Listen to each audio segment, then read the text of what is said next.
Muy buenos días todavía. Muchas gracias a la Fundación Esquipulas por la invitación.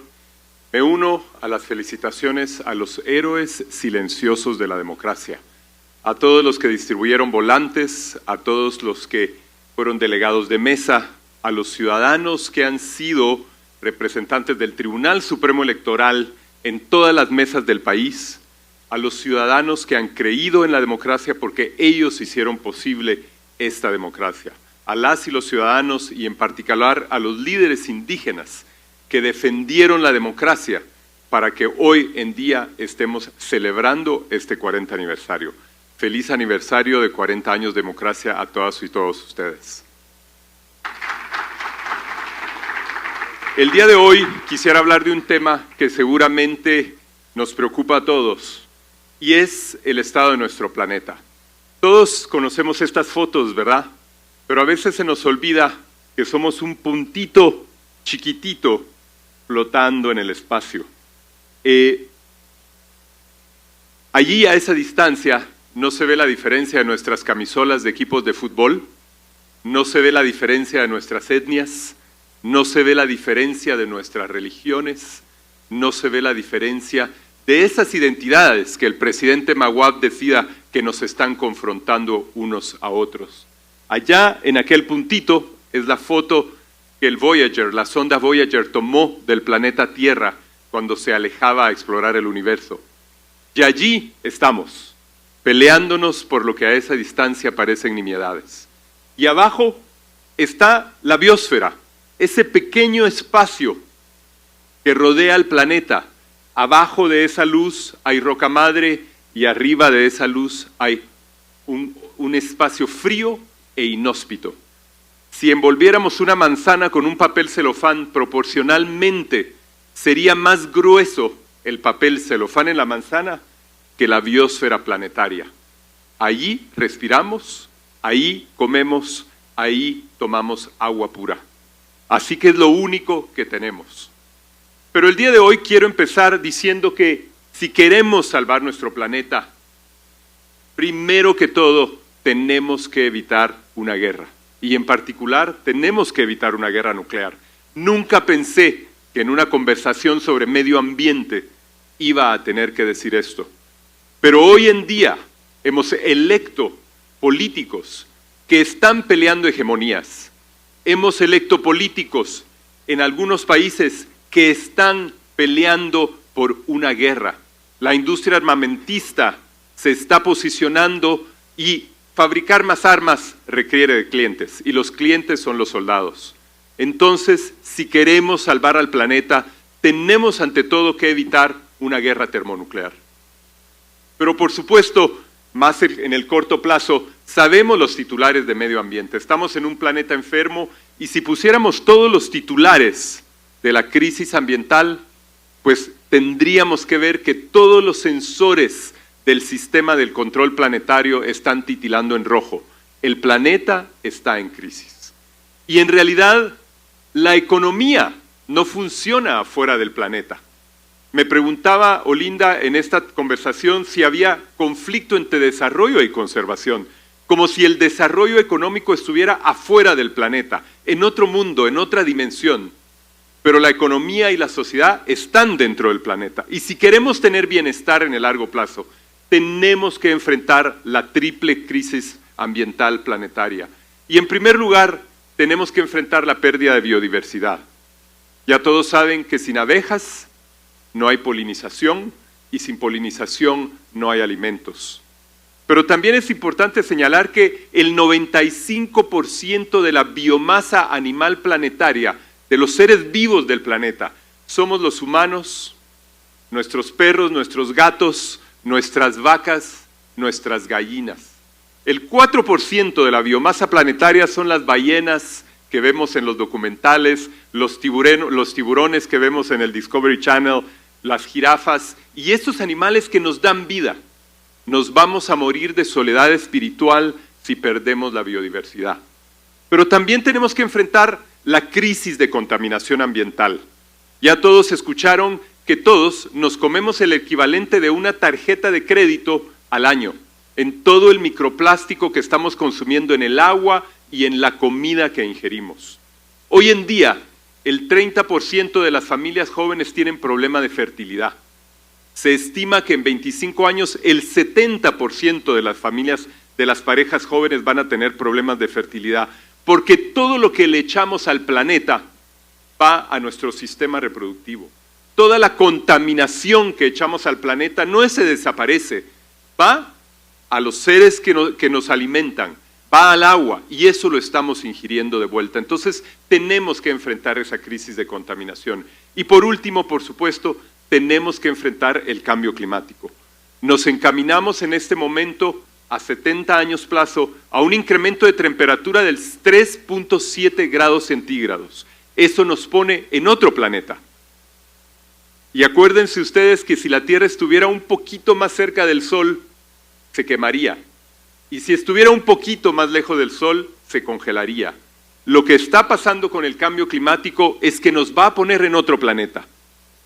En inglés le llaman hot house planet, ¿verdad? El planeta caliente. Y por ejemplo, el cultivo del maíz de subsistencia va a ser imposible en ese planeta con 3.7 grados de temperatura.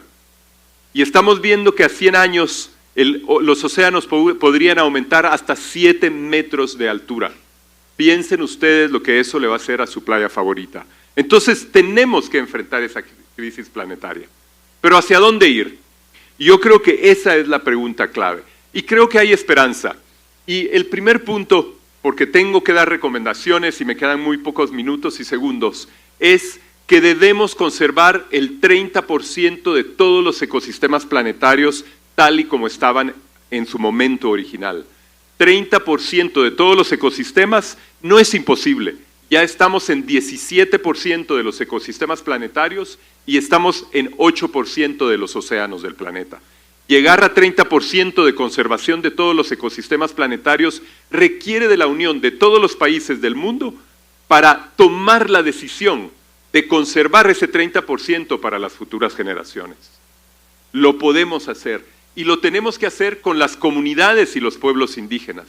Y el trabajo de conservación de ese 30% se puede hacer haciendo al mismo tiempo lucha contra la pobreza y empoderando a las comunidades indígenas, empoderando a los jóvenes y a las mujeres. Eso es lo primero que tenemos que hacer. Lo segundo que tenemos que hacer, y a algunos de ustedes les va a sorprender, es que tenemos que cambiar la forma en que producimos nuestros alimentos.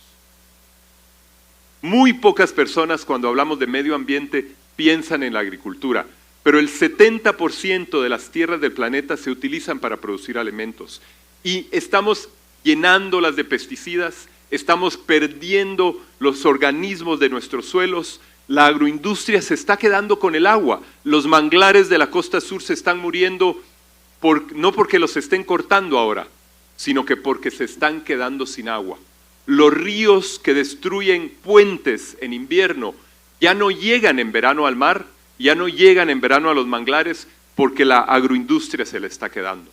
Entonces, tenemos que reconvertir la agricultura, tenemos que cambiar la forma en que la agricultura utiliza el agua, utiliza los pesticidas, utiliza los plásticos y produce nuestros alimentos, porque al final la salud planetaria está en la salud de nuestros alimentos y en última instancia es nuestra salud. Y eso implica que la próxima batalla, el próximo frente de lucha por la conservación del planeta está en la lucha por transformar la agroindustria. Y acá todos tenemos un papel. En tercer lugar, ya no es suficiente la conservación. Yo he dedicado mi vida a la conservación, pero la naturaleza se nos acabó. Ya queda muy poquita naturaleza virgen. Ahora tenemos que regenerar y restaurar.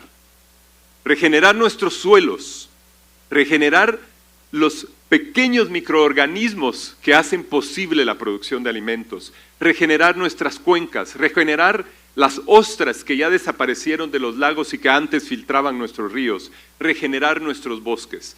E imagínense ustedes la economía que podríamos crear si regeneramos nuestro planeta.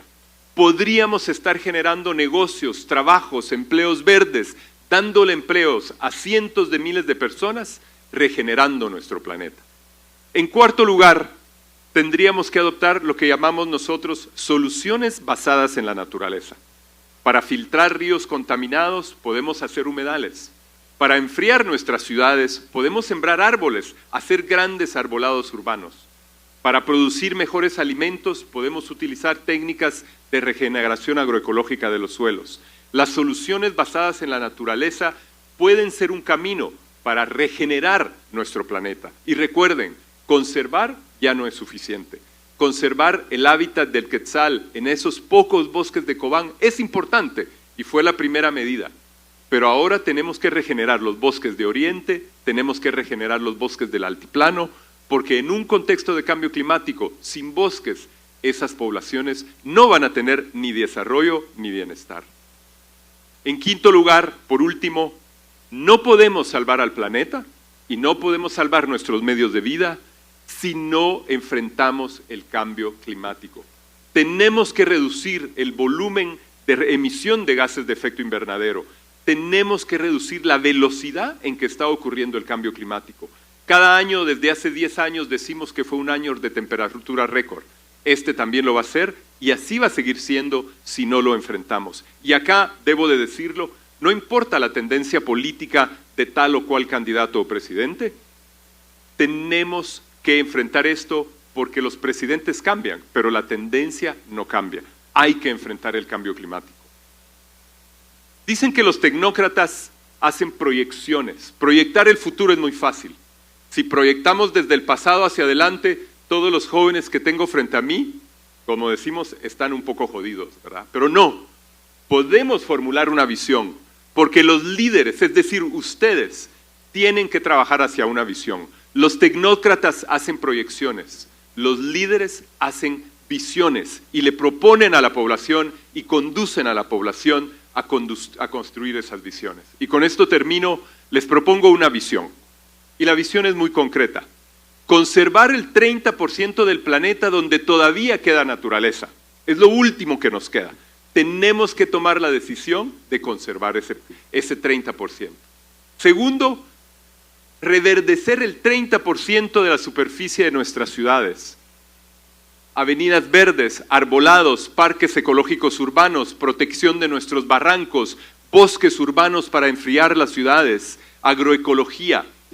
Y tercero, regenerar 30% de las tierras agrícolas, de los lugares donde pescamos, producimos madera, leña, azúcar, palma africana, regenerarlos con técnicas agroecológicas. Si logramos llegar a esa visión del 30 por 30 por 30, vamos a estar recuperando y protegiendo el 50% del planeta. En realidad, en este contexto, una economía verde-azul, circular, holística, basada en energía limpia, en empleos verdes, es en realidad la única vía que tenemos hacia el futuro. Muchas gracias.